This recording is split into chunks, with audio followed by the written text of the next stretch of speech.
Hello friends and welcome to study with ma'am myself Shanti. तो friends चलिए आज हम चैप्टर 2 देखते हैं। हमारा चैप्टर 2 है सूक्ष्म जीव, मित्र एवं शत्रु।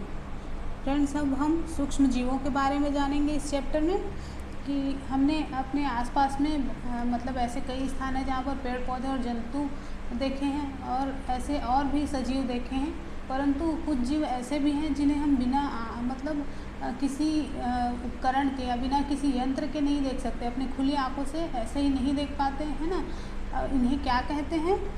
तो इन्हें सूक्ष्म जीव कहते हैं। कुछ जीवों को हम बिना यंत्र की सहायता से केवल आँखों से नहीं देख सकते, इन्हें सूक्ष्म जीव कहते हैं। ठीक है फ्रेंड्स। और जैसे कि एग्ज़ाम्पल के लिए आपने देखा होगा कि बारिश के मौसम में ब्रेड या रोटी सड़ने लगती हैं। एक दो दिन इसको ऐसे ही रख दो तो उसकी जो सतह है, सरफेस है, उस पर काले काले धब्बे दिखाई देते हैं। तो इन जो धब्बों हैं उनको अगर हम लेंस के द्वारा या फिर माइक्रोस्कोप में देखें तो हम इसमें काले रंग के गोल गोल ऐसी मतलब स्ट्रक्चर देख सकते हैं, जो कि मतलब वो भी एक प्रकार की सूक्ष्म जीव हैं। ठीक है, इनमें भी जीवन होता है। ठीक है, इनको देख सकते हैं हम। किससे देख सकते हैं? तो माइक्रोस्कोप से। तो चलिए जानते हैं कि ये सूक्ष्म जीव आखिर होते क्या हैं। तो हमारा 2.1 है सूक्ष्म जीव। तो फ्रेंड्स सूक्ष्म जीव हमको 4 वर्गों में बांटा गया है। पहला है जीवाणु, कवक, प्रोटोजोआ एवं कुछ शैवाल। तो जीवाणु, शैवाल, प्रोटोजोआ और कवक हैं, ये कुछ सामान्य सूक्ष्म जीव हैं। ठीक है, और जिसका मैंने डायग्राम नीचे बनाया है, मैं बताऊंगी आपको। फ्रेंड्स ये जो वायरस होते हैं वो भी एक सूक्ष्म जीव ही हैं, पर ये अन्य जो सूक्ष्म जीव हैं जैसे कि कवक, प्रोटोजोआ वगैरह हैं, ये उनसे अलग होते हैं। तो अलग क्यों होते हैं? तो क्योंकि ये मतलब अगर ये बाहर रहें, मतलब जंतु की कोशिका से, किसी जंतु की कोशिका के अंदर में प्रवेश करेंगे तभी ये सक्रिय हो सकते हैं। ठीक है, नहीं तो ये बाहर क्रिस्टल के रूप में या ऐसे ही किसी रवे के रूप में, क्रिस्टल के रूप में जीवित रहते हैं, मतलब निर्जीव अवस्था में रहते हैं, निर्जीव अवस्था में पड़े रहते हैं। तो इनको सजीव और निर्जीव के बीच की कड़ी भी कहा जाता है, इसी के कारण, इनके इसी गुण के कारण। ठीक है फ्रेंड्स। और ये जब किसी वायरस जो है सूक्ष्म जीव होते हैं, परंतु इनमें ये इनसे भिन्न है। ये परपोषी में गुणन करते हैं। परपोषी मतलब ये मतलब जो हमारे जंतुओं की जो कोशिकाएं हैं वो इनके लिए परपोषी का काम करते हैं, मतलब इनके होस्ट होते हैं। इनके शरीर में आने के बाद ही ये अपना मतलब अपनी वृद्धि और ग्रोथ कर पाते हैं। ठीक है, गुणन कर पाते हैं। ओके, तो ये जो वायरस है वो भी एक प्रकार के सूक्ष्म जीव ही हैं। ओके, और कुछ रोग भी इनके द्वारा होता है, जैसे कि जुकाम, इन्फ्लुएंज़ा और जितनी भी खांसियाँ हैं, वो खांसी आती है ना, वो पोलियो, खसरा, ये सब क्या है? तो ये वायरस के द्वारा फैलने वाले रोग हैं। ठीक है, अतिसार एवं मलेरिया प्रोटोजोआ द्वारा होता है। टाइफाइड एवं क्षय रोग मतलब टीबी, ये जीवाणु मतलब बैक्टीरिया के द्वारा होता है। तो यहाँ पर आप डायग्राम देख लीजिए, ये कुछ आप यहाँ ऊपर देख रहे हो, ये बैक्टीरियाज हैं, जैसे कि ये स्पाइरल बैक्टीरिया और ये छड़नुमा जीवाणु मतलब छड़ के आकार के दिखने वाले बैक्टीरिया। ये आप देख रहे हो, ये शैवाल हैं, क्लेमाइडोमोनास और स्पाइरोगायरा। ठीक है, चलिए और डायग्राम देखते हैं।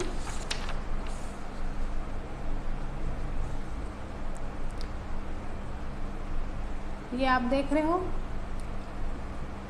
ये अमीबा और पैरामीजियम, ये प्रोटोजोआ के अंतर्गत आते हैं। ठीक है, और कवक के अंतर्गत राइजोपस जो कि ब्रेड में उगता है, ब्रेड मोल्ड बोलते हैं जिसको। ये है पेनिसिलियम, जिसे पेनिसिलिन बनाया जाता है, और ये है एस्परजिलस। ठीक है फ्रेंड्स, तो ये क्या है? ये कवक हैं। अब आप देखोगे ये नीचे जो दिख रहा है वो विषाणु है। ये एक अलग ही प्रकार का सूक्ष्म जीव होता है जो कि हमारे शरीर में रोग कारक की तरह कार्य करता है। ओके फ्रेंड्स, तो चलिए और देखते हैं आगे। तो डायग्राम आपने देख लिया। अब हम जानेंगे कि ये जो सूक्ष्म जीव हैं वो रहते कहाँ हैं। तो फ्रेंड्स आप जानते हो कि सूक्ष्मजीव एक कोशिकीय होते हैं, है ना। और जैसे कि मतलब बैक्टीरिया कुल के बैक्टीरिया हैं जितने भी, कुछ शैवाल, कुछ है कुल लिख दिया मैंने, सॉरी, कुछ हैं, कुछ शैवाल, प्रोटोजोआ तथा कुछ बहुकोशिकीय भी होते हैं, कुछ एक कोशिकीय होते हैं तो कुछ बहुकोशिकीय होते हैं, ठीक है। जैसे कि शैवाल और कवक। फ्रेंड्स ये बर्फीले मतलब शीत मौसम से उष्ण झरनों तथा मरुस्थलों से दलदल तक हर प्रकार के पर्यावरण में जीवित रह सकते हैं। जो साइंटिस्ट हैं उन्होंने देखा है कि कई ऐसे बैक्टीरियाज हैं जो, या ऐसे सूक्ष्मजीव हैं जो बिल्कुल ठंडे मौसम में बर्फ़ के बीच में भी जीवित रह सकते हैं, बिल्कुल गर्म मौसम में रह सकते हैं, ठीक है। अब देखेंगे सूक्ष्मजीव वायु, जल, मिट्टी, पौधों एवं जंतुओं के शरीर में भी पाए जाते हैं। आपको पता है कि हमारे शरीर के अंदर भी बहुत सारे बैक्टीरियाज हैं जो कुछ तो हमारे लिए फ़ायदेमंद है और कुछ क्या है, नुकसानदेह हैं, ठीक है। कुछ से हमको फ़ायदा होता है तो कुछ से हमारे शरीर में रोग उत्पन्न होते हैं। तो चलिए, और ये जो सूक्ष्मजीव हैं ये दूसरे सजीवों पर आश्रित होते हैं, है ना, जबकि कुछ जो है स्वतंत्र रूप से पाए जाते हैं, जैसे कि अमीबा है। ये जो अमीबा है वो अकेले रह सकता है, जबकि कवक और जो बैक्टीरियाज हैं वो ग्रुप में रहते हैं, मतलब समूह में रहते हैं, ठीक है। अब हमारा 2.3 है सूक्ष्मजीव और हम। तो फ्रेंड्स सूक्ष्मजीव हमारे लिए बहुत महत्वपूर्ण भूमिका निभाते हैं। इनमें से कुछ हमारे लिए लाभदायक हैं तो कुछ हानिकारक हैं, और कुछ जो हैं जीवों में मतलब रोग के कारक भी होते हैं। तो चलिए देखते हैं कि और क्या क्या है इसमें। तो हमारा पहला है मित्रवत सूक्ष्मजीव, दही, ब्रेड एवं केक बनाने में उपयोगी, अल्कोहल बनाने, पर्यावरण को स्वच्छ बनाने, औषधि उत्पादन, मृदा की उर्वरता बढ़ाने तथा नाइट्रोजन स्थिरीकरण। तो फ्रेंड्स हमने जो कुछ सूक्ष्मजीव जो हैं उनके बारे में पढ़ा था कि ब्रेड बनाने में यूज़ किया जाता है, जैसे कि ईस्ट। तो फ्रेंड्स बहुत पहले से ही जो अल्कोहल बनाने के लिए ईस्ट का उपयोग किया जा रहा है ना। और जो हमारा पर्यावरण है उसको स्वच्छ रखने के लिए भी इनका उपयोग किया जाता है, जैसे कि कार्बनिक अपशिष्ट, मतलब जो सब्जियों के छिलके, जीव जंतु के अवशेष, मल वगैरह हैं उनका अपघटन जो ये जीवाणु हैं उनके द्वारा ही होता है। और ये जो हानि रहित मतलब हानिकारक पदार्थ है उनको हानि रहित पदार्थों में बदल देते हैं। याद करिए, जीवाणुओं का उपयोग मतलब औषधि उत्पादन में भी होता है, कृषि में, मृदा की उर्वरता बढ़ाने में होता है, जैसे कि हमने लास्ट चैप्टर में पढ़ा है ना। पेड़ पौधों को वृद्धि करने में भी, जैसे कि नाइट्रोजन स्थिरीकारक होते हैं कुछ जीवाणु। तो चलिए अब देखते हैं दही एवं ब्रेड बनाने में। दही में लैक्टोबैसिलस जीवाणु पाया जाता है और ब्रेड बनाने में ईस्ट का उपयोग होता है। फ्रेंड्स दही में बहुत सारे सूक्ष्म जीव पाए जाते हैं, जिनमें से एक का नाम है लैक्टोबैसिलस, और यही प्रमुख है जो दूध को दही में परिवर्तित कर देता है। फ्रेंड्स ये दूध में मतलब जनन करके उसे दही में परिवर्तित कर देते हैं, ओके। और कई जीवाणु जो है पनीर, जिसे चीज़ बनाया जाता है, और अचार और कई खाद्य पदार्थ के उत्पादन में भी सहायक होते हैं, ठीक है। जैसे कि जो रवा या सूजी होता है और उससे इडली बनाते हैं, और क्या है भटूरे बनाने में भी ऐसे सूक्ष्मजीवों का यूज़ किया जाता है, जैसे कि बेकिंग क्या बोलते हैं, खाने का सोडा होता है ना, उसमें भी मतलब उसके द्वारा भी कोई ऐसे सूक्ष्मजीव हैं जिनका प्रोडक्शन बढ़ जाता है। इन जो दही वगैरह है, सॉरी, इडली बनाने का जो तैयार किया जाता है घोल, उसमें डाला जाता है बेकिंग सोडा को, ठीक है। फ्रेंड्स आपने देखा होगा कि जो ईस्ट का पाउडर होता है, ईस्ट को पाउडर के रूप में परिवर्तित किया जाता है, वो एक पाउडर के रूप में हमको मिलता है। तो उसको अगर हम गूँधे हुए आटे में डाल दें तो कुछ देर बाद देखते हैं तो उसमें खमीर उठी हुई, मतलब वो आटा जो है फूला हुआ दिखाई देता है ना। उसमें जो ईस्ट है वो बहुत तेज़ी से जनन करते हैं, और जानते हो आप लोग वो अनाक्सी श्वसन करते हैं, मतलब ऑक्सीजन की अनुपस्थिति में, है ना, और कार्बन डाइऑक्साइड प्रोड्यूस करते हैं, जिससे गैस के बुलबुले खमीर वाले मैदे या आटे का क्या बढ़ा देती है, आयतन बढ़ा देती है उसका, ठीक है। और इसी प्रकार बेकिंग सोडा भी है ना, बेकिंग मतलब जितने भी बेकिंग वाले क्या है, क्या बोला जाता है उनको, उद्योग है, उनमें ईस्ट का उपयोग किया जाता है ब्रेड और पेस्ट्री केक वगैरह बनाने के लिए। ठीक है, तो सूक्ष्म जीव का वाणिज्यिक उपयोग बड़े स्तर पर एल्कोहल, शराब और एसिटिक एसिड के उत्पादन में जौ, गेहूं, चावल एवं फलों के रस में उपस्थित प्राकृतिक शर्करा, मतलब ये जो जौ, गेहूं और चावल हैं और फल के रस है उनमें एक प्राकृतिक शर्करा होती है, मतलब शुगर होता है, तो उसके साथ जो ईस्ट है उसको मिला दिया जाता है और क्या बनाया जाता है, एल्कोहल और शराब बनाया जाता है और एसिटिक एसिड बनाया जाता है। ठीक है फ्रेंड्स, ईस्ट के द्वारा क्रिया करा के। ओके, ठीक है, तो अब देखेंगे चीनी के एल्कोहल में परिवर्तित होने की प्रक्रिया किण्वन या फर्मेंटेशन कहलाती है। तो फ्रेंड्स आपको पता है कि जो एल्कोहल है वो किस विधि से बनाया जाता है, तो एल्कोहल बनाने की जो प्रोसेस है उसको किण्वन या फर्मेंटेशन कहते हैं। ठीक है, और लुई पाश्चर ने किण्वन की खोज 1857 में की थी। ये क्वेश्चन आप याद रखिएगा, पूछे जा सकते हैं ये भी, किसने खोज की थी किण्वन की, तो लुई पाश्चर ने 1857 में की थी। ठीक है, अब देखेंगे सूक्ष्म जीवों की औषधि उपयोग। फ्रेंड्स जब हम बीमार पड़ जाते हैं तो डॉक्टर के पास जाते हैं, तो डॉक्टर हमको पेनिसिलिन का इंजेक्शन देते हैं या कोई ऐसी एंटीबायोटिक गोली या कैप्सूल देते हैं, है ना। तो ये जो औषधि हैं, ये जो एंटीबायोटिक औषधियाँ हैं उनका स्रोत क्या है, तो उनके स्रोत सूक्ष्म जीव है। ठीक है, और ये जो बीमारी पैदा करने वाले सूक्ष्म जीवों की वृद्धि को रोक देते हैं या नष्ट कर देते हैं, उन्हें प्रतिजैविक या एंटीबायोटिक कहते हैं।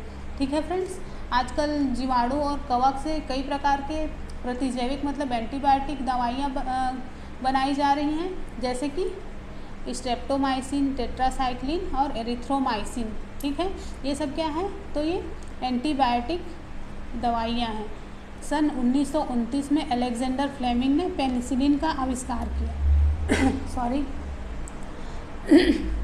फ्रेंड्स, 1929 में अलेक्जेंडर फ्लेमिंग जो थे उन्होंने मतलब जीवाणु से मतलब जीवाणु रोगों से बचाव के लिए एक संवर्धन का प्रयोग किया, मतलब एक कल्चर बोलते हैं जिसको, संवर्धन करना मतलब कल्चर करना। ठीक है, तो उन्होंने अचानक देखा कि जो ट्रे है उसमें हरे रंग के फफूंद के छोटे छोटे बीजाणु देखे। उन्होंने पाया कि ये जो फफूंद के जीवाणु की वृद्धि को रोकते हैं।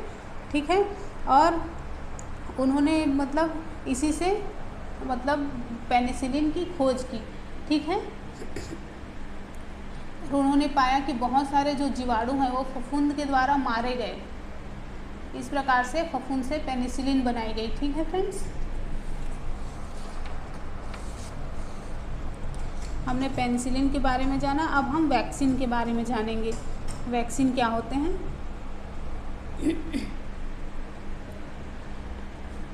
फ्रेंड्स ये कुछ जो पशु आहार जैसे कि मुर्गी पालन वगैरह होता है जहाँ पे, वहाँ पर जो मुर्गी होते हैं उनको खाने में कुछ प्रतिजैविक या एंटीबायोटिक मिलाए जाते हैं, जिससे जो पशु हैं उनमें जो काफ़ी सूक्ष्म जीवों के द्वारा उनमें रोग फैलते हैं, जिससे उनका बचाव होता है।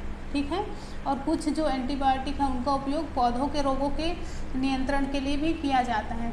ठीक है फ्रेंड्स, ये जो एंटीबायोटिक दवाई हैं उनका उपयोग हमेशा डॉक्टर की सलाह पर ही करना चाहिए और उस दवा का कोर्स भी पूरा करना चाहिए। ठीक है, और यदि आप कोई जो एंटीबायोटिक हैं उसे ले रहे हैं या उसे उस समय लेंगे जब उसकी आवश्यकता नहीं होती, तो अगली बार जब आप बीमार होंगे तो आपकी जो मतलब प्रतिजैविक की आवश्यकता होगी वह उतनी मतलब प्रभावी नहीं होगी। आप अगर जितनी भी दवाई खाओगे तो आपके शरीर में उसके लिए एक मतलब जो रोग है उसके प्रति आपका शरीर उसको एक्सेप्ट नहीं करेगा, है ना। इसके अलावा जो अनावश्यक मतलब बिना मतलब कि आपने एंटीबायोटिक ले ली है उससे शरीर में जो उपस्थित जो जीवाणु हैं उनको नष्ट कर सकता है। हमारे शरीर में जो अच्छे जीवाणु हैं जो हमारे लिए हेल्प करते हैं उनको भी वो नष्ट कर सकता है। ठीक है, सर्दी जुकाम और फ्लू में जो एंटीबायोटिक लेते हैं हम वो भी अब मतलब उतने प्रभावशाली नहीं है, उतने इफ़ेक्टेड नहीं है। क्यों नहीं है? तो क्योंकि इस मतलब ये जो उनके रोग के जो विषाणु हैं वो उसके लिए एक तरह से अपने शरीर में मतलब उनमें एक क्षमता उत्पन्न हो गई है कि वो इस जो प्रतिजैविक है उसको उसके प्रभाव को नष्ट कर देते हैं, जो वायरस हैं वो। ठीक है, तो चलिए अब हम वैक्सीन के बारे में जानते हैं। तो रोग कारक सूक्ष्मजीव हमारे शरीर में प्रवेश करते हैं तो उनसे लड़ने के लिए हमारा शरीर प्रतिरक्षी उत्पन्न करता है, मतलब एंटीबॉडीज़ बनाता है।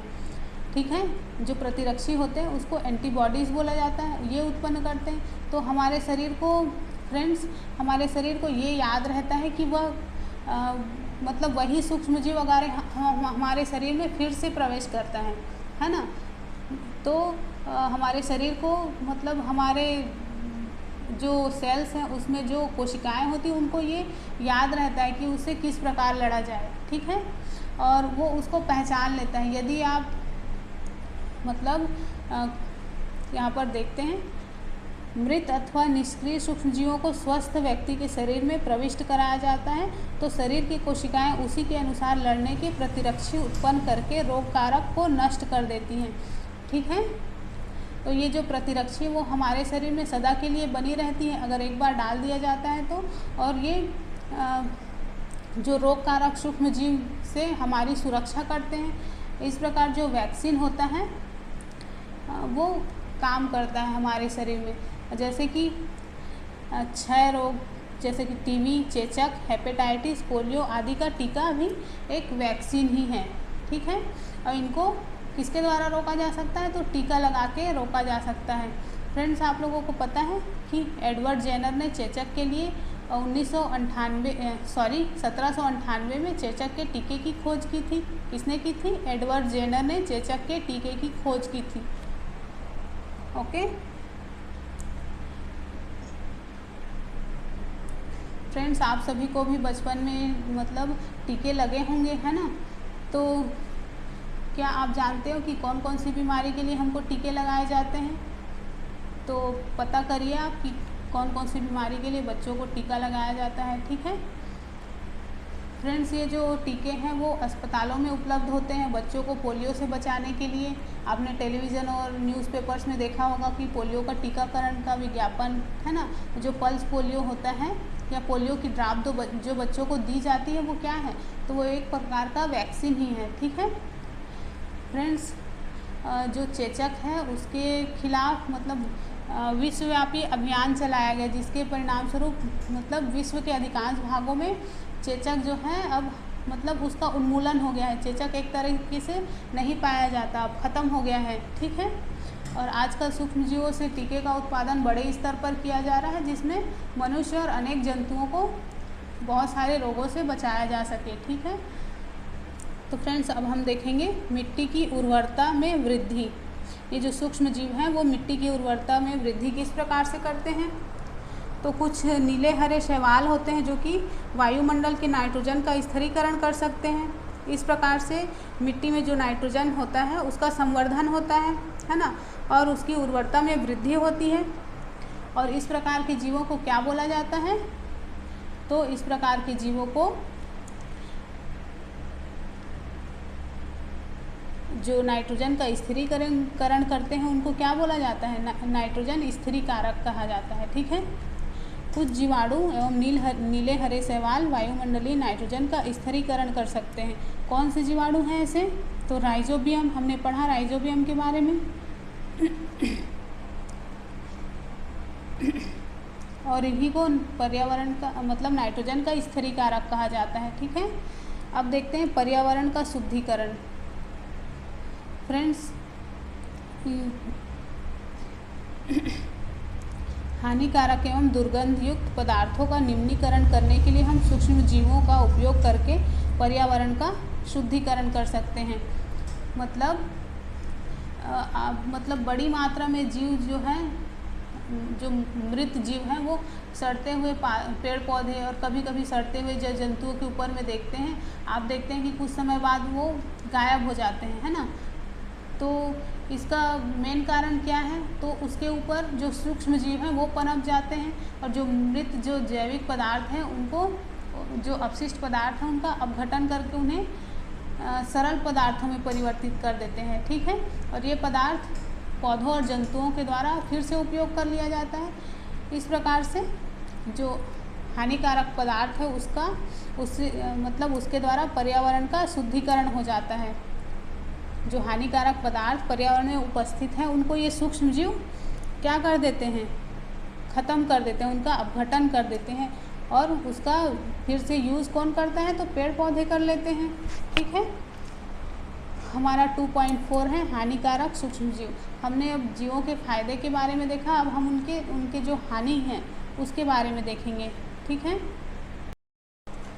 तो सूक्ष्म जीव अनेक प्रकार के होते हैं जो कि हमारे लिए हानिकारक हैं। कुछ सूक्ष्म जीव मनुष्य, जीवों और पौधों में रोग उत्पन्न करते हैं। तो रोग उत्पन्न करने वाले ऐसे सूक्ष्म जीवों को क्या बोला जाता है, तो उनको रोगाणु अथवा रोगजनक कहा जाता है। ठीक है, कुछ सूक्ष्म जीव भोजन, कपड़े और चमड़े की वस्तुओं को खराब कर देते हैं और उनकी जो हानिकारक गतिविधियां हैं उसके बारे में हम आगे देखेंगे। ठीक है, तो मनुष्य में रोग कारक सूक्ष्म जीव हम जानेंगे कि मनुष्य में किस प्रकार से रोग उत्पन्न करते हैं।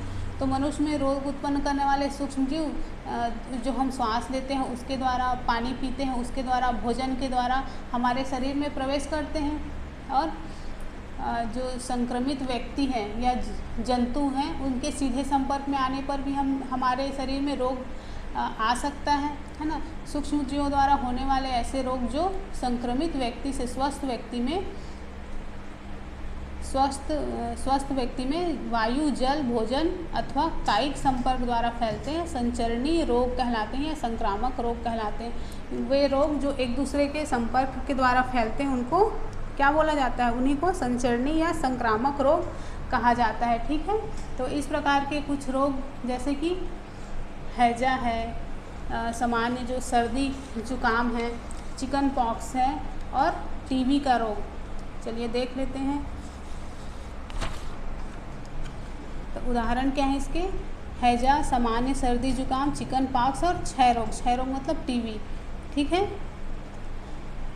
तो फ्रेंड्स जब हम किसी को अगर जुकाम होता है, अब वो छींकता है तो उसके जो नाक से निकलती हैं बिल्कुल छोटे छोटे सूक्ष्म बूंदें निकलती हैं, उनमें हजारों रोग कारक वायरस होते हैं। ठीक है, जो कि मतलब वहाँ आसपास के वायु में फैल जाते हैं और ये वायरस जो है सांस के साथ ली जाने वाली, मतलब वो जो वायु में वायरस फैल गए हैं, अगर कोई व्यक्ति वहाँ पर सांस लेता है तो उसके श्वसन तंत्र में वो पहुँच जाते हैं और उसमें भी संक्रमण फैल जाता है। ठीक है, तो फ्रेंड्स कुछ कीट एवं जंतु ऐसे भी हैं जो रोग कारक सूक्ष्म जीवों के रोग वाहक का कार्य करते हैं। मतलब कुछ सूक्ष्म कीट, मतलब कीट में कौन कौन से आते हैं, जैसे कि मक्खी वगैरह है ना, घरेलू मक्खी इसका एक उदाहरण है।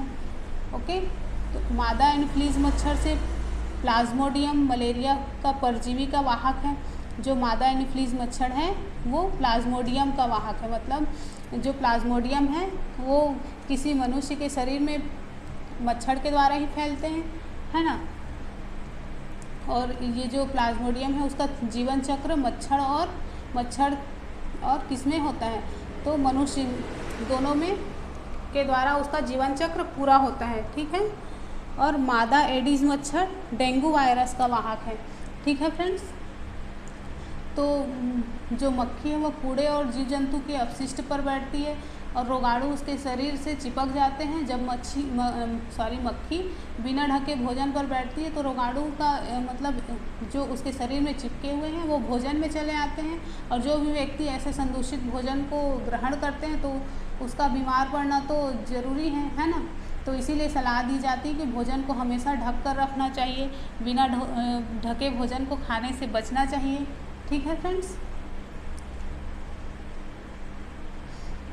और जो मलेरिया है, डेंगू है, इसका नियंत्रण किस प्रकार से हो सकता है, तो जितने भी मच्छर हैं वो जल में उत्पन्न होते हैं। हमें पानी को भी कहीं जगह रुकने नहीं देना चाहिए। कूलर है, टायर है, फूलदान है, इनमें मतलब जल इकट्ठे नहीं होना देने चाहिए, है ना।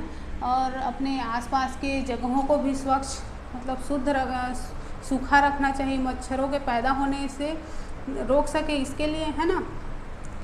तो ऐसे प्रयास करने चाहिए जिससे जो मलेरिया है वो मतलब मनुष्यों में ना फैल पाए, ठीक है। हमारा नेक्स्ट है जंतुओं में रोगकारक जीवाणु।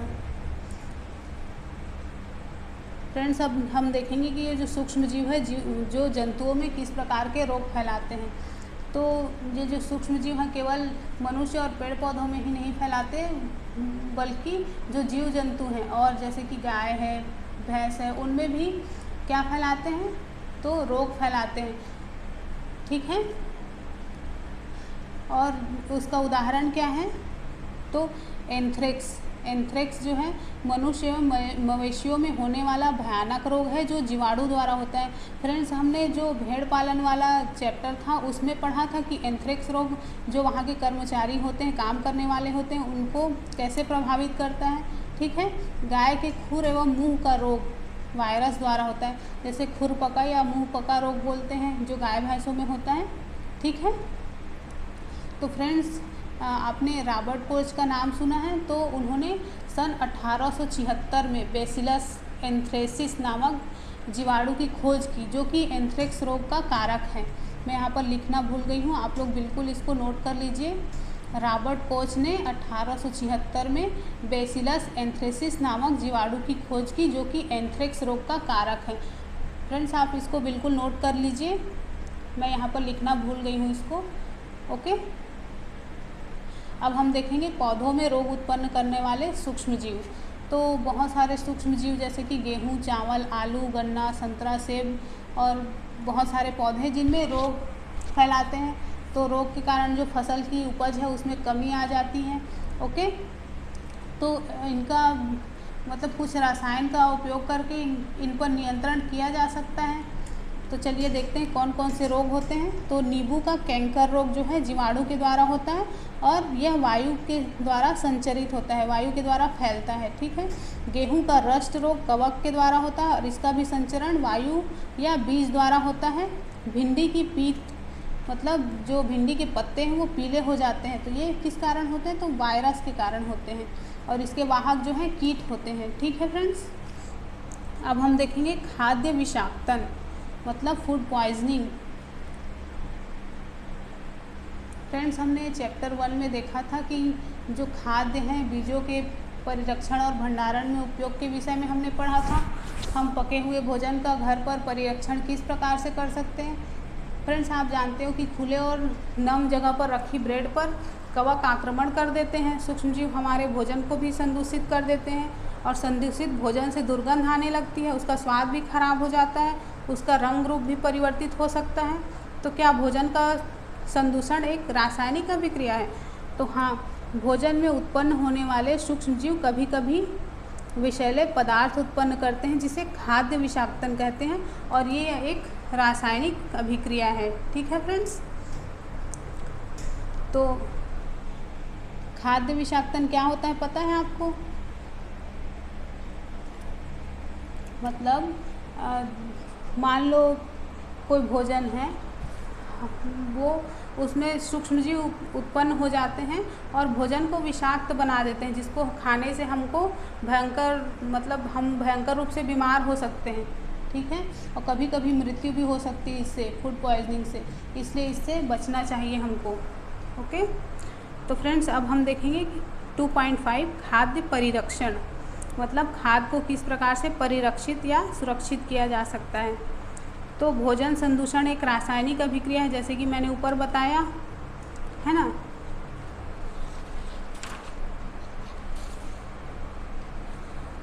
तो भोजन के परिरक्षण के कुछ उपाय देखते हैं। तो पहला है रासायनिक उपाय। नमक एवं खाद्य तेल का उपयोग सूक्ष्म जीवों की वृद्धि को रोकने के लिए सामान्य रूप से किया जाता है, अतः इन्हें परिरक्षक कहते हैं। मतलब खाद्य पदार्थों को खराब होने से बचाने वाले जो चीज़ है उनको ही क्या बोला जाता है, परिरक्षक कहा जाता है, ठीक है। तो सोडियम बेंजोएट, सोडियम मेटाबाइसल्फाइट, ये क्या है, ये खाद्य परिरक्षक हैं फ्रेंड्स। जो बड़ी बड़ी कंपनियां हैं, जैसे कि मैगी की कंपनी ही है, उसी को ले लेते हैं। तो ये क्या है, मतलब सोडियम बेंजोएट, इसकी मात्रा हर उस पदार्थ में मिलाई जाती है जो लंबे समय तक रखी गई हो, मतलब रखने वाली चीज़ें हों। ओके, तो इनमें ये सोडियम बेंजोएट और सोडियम मेटाबाइसल्फाइड की मात्रा बहुत अधिक होती है, जो कि हमारे लिए हानिकारक भी हो सकती हैं। ठीक है फ्रेंड्स, तो अब देखते हैं नमक के द्वारा परिरक्षण। नमक भी एक प्रकार का परिरक्षक है। तो सामान्य रूप से नमक का उपयोग मांस मछली के परिरक्षण के लिए, उसको काफ़ी लंबे समय तक सुरक्षित रखने के लिए किया जा सकता है। और ये जो नमक है वो जीवाणु की वृद्धि को रोकने के लिए और मांस मछली को जो है सूखे नमक से ढक देते हैं। नमक का उपयोग जो है आम, आंवला, इमली एवं इमली के परिरक्षण में किया जाता है। ठीक है, जो आम है, आंवला है और इमली है, उसको ख़राब होने से बचाने के लिए नमक का यूज़ किया जाता है। अब देखते हैं चीनी का उपयोग। तो चीनी का उपयोग जैम, जेली एवं स्क्वैश का परिरक्षण के लिए किया जाता है। और ये जो चीनी है उसके उपयोग से मतलब जो पदार्थ है उसकी नमी जो होती है वो, मतलब नमी जो है वो ख़त्म हो जाती है, और जो उसके संदूषित करने वाले जीवाणु हैं वो उसकी वृद्धि उसमें नहीं हो पाती। ठीक है, अब देखते हैं तेल एवं सिरके द्वारा सब्जियां, फल, मछली, मांस व अचार। फ्रेंड्स, ये जो पदार्थ हैं उनका तेल और सिरके के द्वारा परिरक्षण किया जाता है।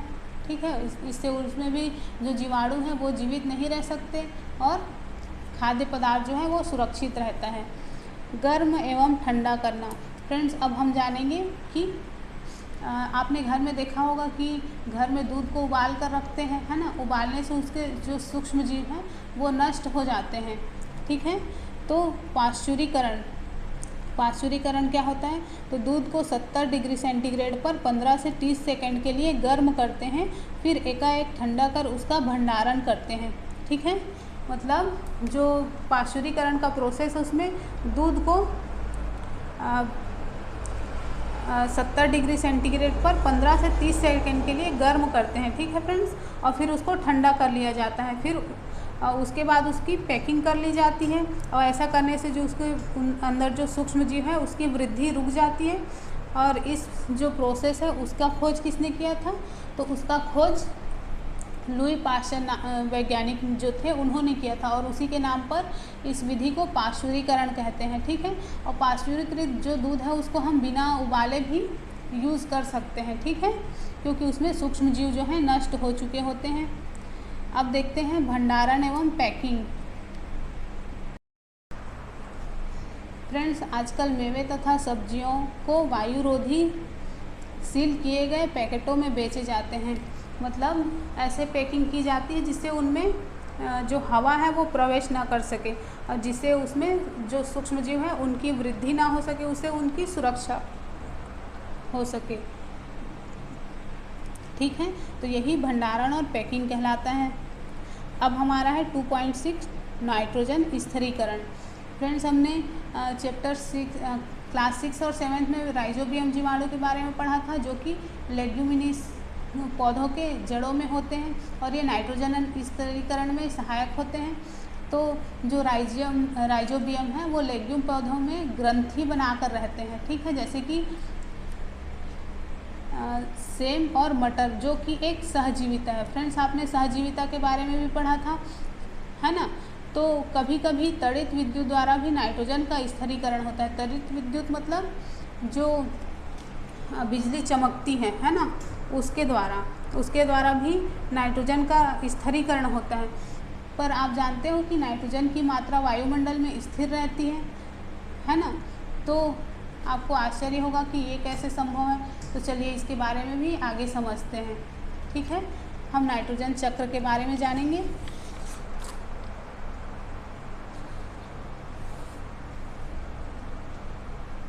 हमारा 2.7 है नाइट्रोजन चक्र। फ्रेंड्स, वायुमंडल में 78% नाइट्रोजन गैस है, और नाइट्रोजन सभी जीवों के लिए एक आवश्यक संघटक है ना। और जो प्रोटीन मतलब क्लोरोफिल है, न्यूक्लिक एसिड है और विटामिन है उसमें उपस्थित होते हैं। पौधे और जीव जंतु जो हैं वायुमंडलीय नाइट्रोजन का सीधे उपयोग नहीं कर सकते। मिट्टी में उपस्थित जो जीवाणु और नीले हरे शैवाल होते हैं वो वायुमंडल से नाइट्रोजन का स्थिरीकरण करके नाइट्रोजन यौगिक मतलब नाइट्रोजन यौगिक है उसमें परिवर्तित करते हैं। ओके, और जब ये नाइट्रोजन इस प्रकार से उपयोगी यौगिकों में परिवर्तित हो जाते हैं तो पौधे इसका उपयोग मिट्टी में से जड़ के द्वारा करते हैं। ठीक है, तो इसके बाद वो जो अवशोषित नाइट्रोजन है उसका उपयोग वो प्रोटीन और मतलब कई प्रकार के जो यौगिक हैं उसके संश्लेषण में करते हैं।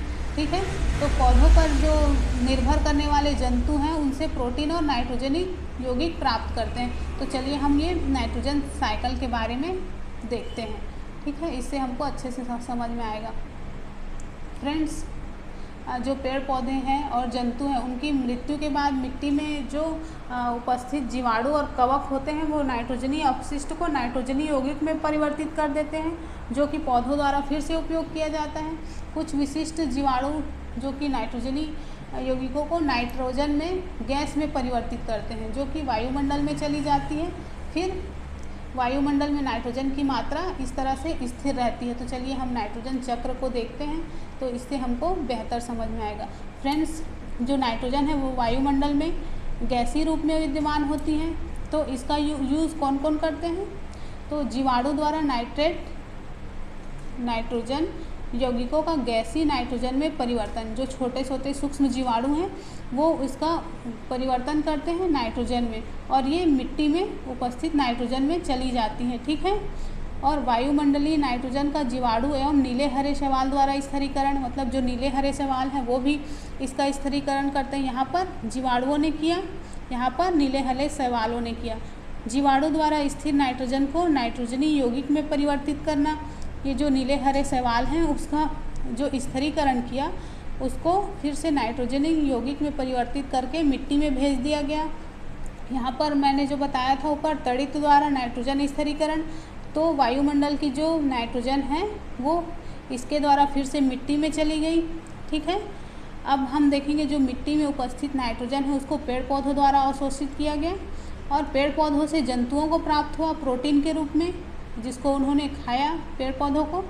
तो अब ये जो पेड़ पौधों और जीव जंतु हैं वो जब मर जाते हैं तो या फिर उत्सर्जन करते हैं, मतलब नाइट्रोजन मतलब अमोनिया का उत्सर्जन करते हैं, यूरिया का उत्सर्जन करते हैं, यूरिक अम्ल का उत्सर्जन करते हैं, तो वो कहाँ जाता है? तो वो भी जीवों की मृत्यु द्वारा जो उत्पन्न नाइट्रोजन है और उसके जो अपशिष्ट हैं वो भी मिट्टी में चले जाते हैं। इस तरह से ये जो चक्र है वो फिर से चलता रहता है। ठीक है फ्रेंड्स, तो ये है नाइट्रोजन चक्र। आप इसका स्क्रीनशॉट भी ले सकते हो, ये जो नाइट्रोजन चक्र है उसका। तो फ्रेंड्स, यहाँ पर हमारा ये चैप्टर ख़त्म हुआ। चलिए अब क्वेश्चन देख लेते हैं।